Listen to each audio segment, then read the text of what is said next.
Coming up, the Education Minister Bill Shorten on negotiations to get the remaining states to sign on to the school funding reforms. And NX Votes asks, can memes be an effective form of political protest?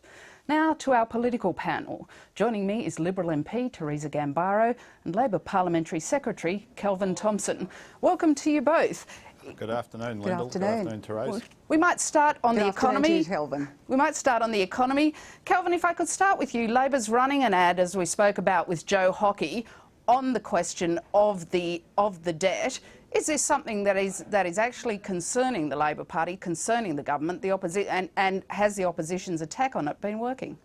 Well, the opposition has been running a scare campaign in relation to deficit and debt, which is not warranted by the facts. Australia has a AAA credit rating and we have low public sector debt.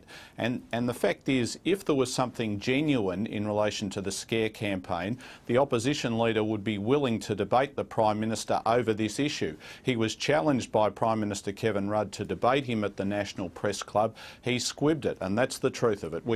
Our debt and deficit problems are minimal compared to those of other countries, and we are in a position where we can pay our debts quite readily and enjoy a AAA credit rating, one of only 8 countries around the world to do so.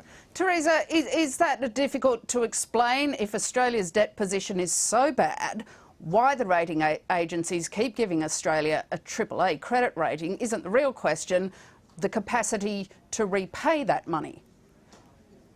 Look, we have the Labor government has no economic plan and no strategy. In fact, we see reports today, and you mentioned in an earlier report, that there are expected write-downs of $6 billion in the economic statement that's due to come out. They have a spending problem. They're reckless. They've spent more than $120 million per year, more than we did the last year of the coalition government. And when you look at their record at the moment, we have $367 billion in revenue projected to be received this year, and that's more than $350 billion that they received last year. But they keep on spending and taxing. The coalition will go to the election with spending promises, won't it? Tony Abbott's already foreshadowed a number of big road projects. There are other spending promises, and you're going to take to the election your own tax too, the levy on big business to pay for your paid parental scheme. Look, our policy is to restore the budget to surplus and to spend within our means. And also the first thing we'll do will be abolish the carbon and the mining tax, which has put an enormous strain. We've seen electricity prices rise 17%, and we've seen increases all across the board. And the latest economic figures in the latest quarterly statement show that. So we're committed to putting the budget back into surplus. Kelvin, one final question on this issue. Will Labor, in fact, because of the budgetary position, have to trim what it is promising to spend in the election? And will we see an election where both parties are promising actually not to spend that much?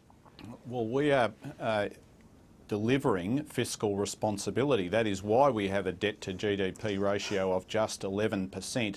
That is the equivalent of someone with an income of $100,000 each year owing $11,000, only having to make repayments each year of $500. So we have been delivering fiscal responsibility all the way through.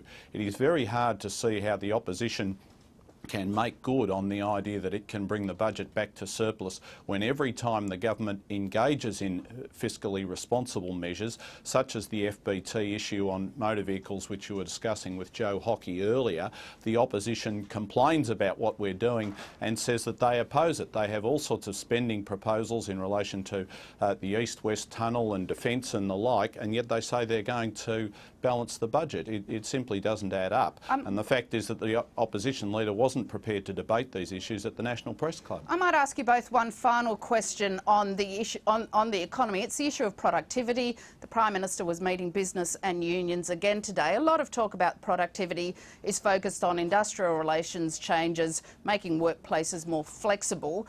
Kelvin, do you think there should be a similar focus on business managers also improving their own productivity at what can be done on the management side rather than workers' side of businesses? There are all sorts of contributors to productivity improvements and productivity growth, and there's no doubt that business management skills is one of those. The area that I'm taking the greatest interest in as Parliamentary Secretary for Schools is lifting our skills base. If we are able to provide our young people and our students with a better education, lift their literacy, lift their numeracy, lift maths and science, Asian languages, all of these things will contribute to productivity growth and help ensure both the future for our students and the future for our nation. Teresa, is there some work that can be done with business managers to show them how they could work smarter, be more productive? Absolutely, but you've got to look at the record of this government. The greatest barrier to productivity is the increase in red tape and green tape that this government has placed on businesses across the board. They have introduced thousands of new regulations, and we saw only last week the FBT.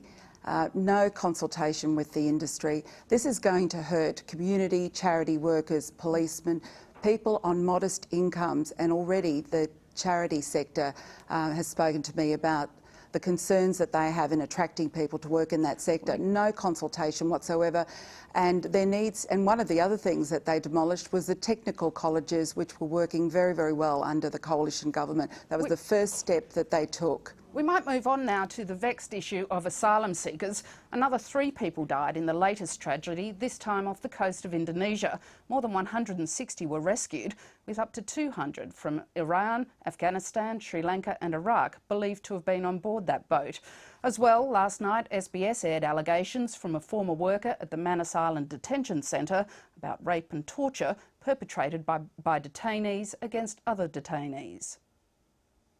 These young men who were considered vulnerable, which in many cases is just a euphemism for men who are being raped, they had to stay where they were. Kelvin, you've had some concerns about the government's policy on asylum seekers in the past. Do you feel any sense of unease about conditions both at Manus Island and Nauru, the 2 offshore processing centres? Well, I have every confidence, Lyndall, in the capacity of the Immigration Minister to investigate the allegations that have been made and to which you've referred, and to make sure that there is a proper response.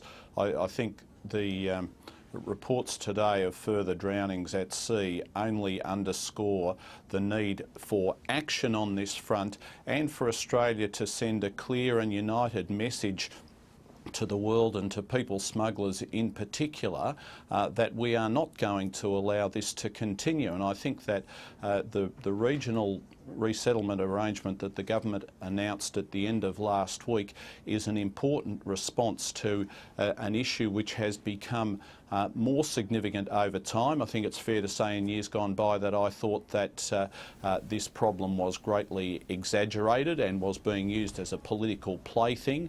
I don't think you can say that in the light of the deaths at sea which have occurred. I think that the compassionate response here is to discourage people from taking these dangerous boat trips and is to ensure that people who are in the United Nations refugee camps, that they are entitled to our consideration also and that they receive it. So I think that the measures that are being taken are appropriate measures, and they should not be the subject of undermining and white-anting by either the opposition or by refugee advocates, because it is really important that Australia sends a clear message to people smugglers and a clear message to people who are thinking about undertaking these dangerous journeys that it is unwise to do so.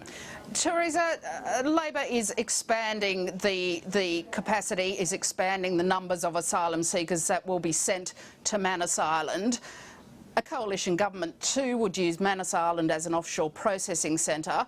Why not give this a chance to work, see if it works, and if it doesn't and you win government, then change the policy and implement your own arrangements? Look, what we've seen is the PNG solution unravelling. We've seen 5 boats arrive since the Prime Minister made the announcement. Although some of them would have left before the announcement, wouldn't they? Well, this is policy on the run, and we have seen an agreement with PNG that isn't legally binding. We have severe concerns about the capacity of Manus Island. We also, if the government was serious, they would send women and they would send asylum seekers there within 72 hours. This latest tragedy is a very sad one, but we have seen over 1,000 people die at sea, and this policy has very little detail. It's done on the hop. The Prime Minister announces these policies and then tries to work out the detail later, and it's unravelling. Just a quick question. There's so many more questions than answers in what's going to... will PNG accept all asylum seekers? Will they only accept certain types of asylum seekers? There are too many questions that are left open. If I could ask you the question about sending them, as he said, within 72 hours, doesn't there have to be health checks, as the Minister says, time for immunisations before you send them to Manus Island? Isn't that reasonable? It is reasonable, but I think within that time frame, the processing can occur. What that message does, it again sends conflicting messages to the people smugglers, and again, it keeps the people smugglers model on the table. Kelvin, is the harsh reality of the way both Labor and the Coalition proposed to deal with the issue of asylum seekers that there is now no longer a solution that the public might see as a compassionate one? Any choice is going to be harsh. The compassionate approach here, Lyndall, is to do everything we can to stop people from undertaking dangerous journeys at sea, and the compassionate approach is to also give priority to people who are presently languishing in United Nations High Commission for Refugees refugee camps. I regret that the opposition is displaying the negative approach that they are towards this regional resettlement arrangement. I think what we need is some unity of national purpose to solve what is a really difficult issue. It has been difficult here in Australia, and it's been difficult in other countries as well, and we need some common national purpose to address this problem. It is unfortunate, in my view, that the opposition is being as negative as it is, just looking to undermine and scuttle and white ant what is a serious and genuine attempt to tackle this problem. But both sides call for a bipartisan approach, but neither side's willing to accept the other side's approach.